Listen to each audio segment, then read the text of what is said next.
Hey everyone, this is Mictlan City, and you're listening to your host, Cullen Schmid. So, I took a couple months off there for a bit just to get some other stuff worked out, but I've been working on the library again, and I'll have a short in a bit just about all the new stuff that's been going on the library. But in this video, I wanted to talk to you guys about the different kinds of internet clubs out there. Um, and like you guys have obviously heard of the Darknet and like Tor and all that. It's one of the most famous ones. But there's actually a few more.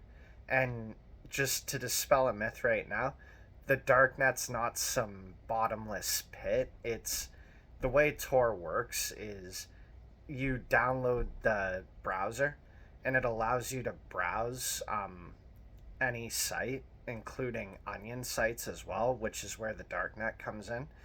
And there's maybe about 50 to 100,000 active sites, and versus the surface web, which has billions of them.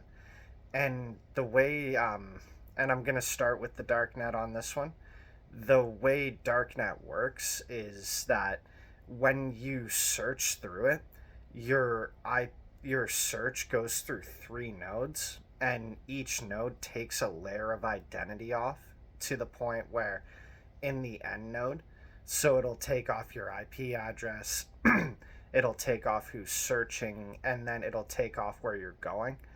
And by the time that your message or what you're trying to do reaches the third node, your computer doesn't know what you're searching up, and neither does like the client.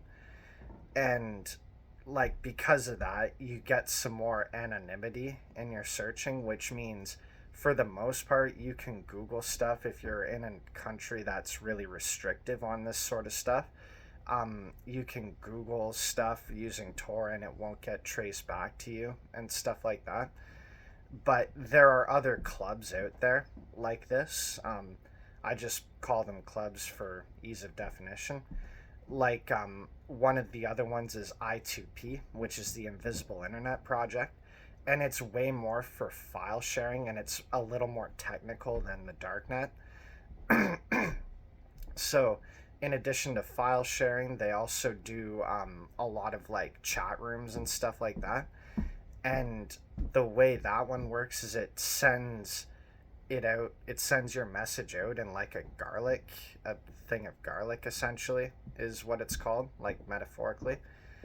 And it'll send 10 messages through a node, and the server can't pick up whether it's what message is yours. And uh, I2P is actually kind of fascinating in the sense that when you're on it, your computer is actually hosting it, so that the more users that there are on I2P, the faster the server is, um, and the more secure it is because there's more points of contact for the messages to go through.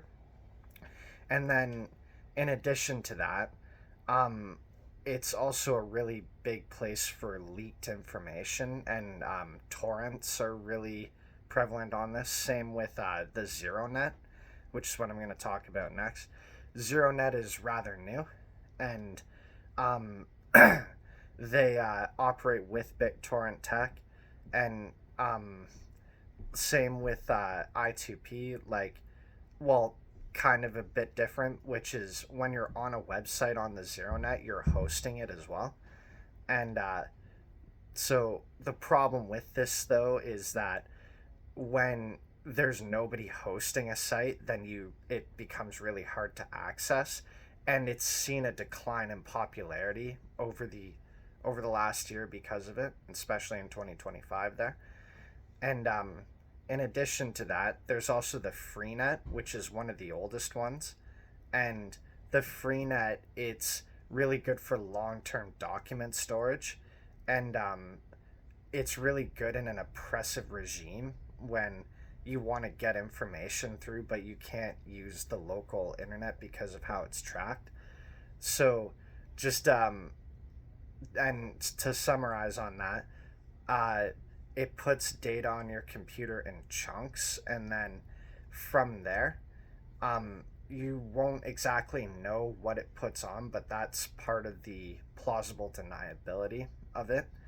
Is once you download the Freenet, then it'll put a bit of information that helps other people find the information you're looking for on the Freenet, and it'll pull it upon request.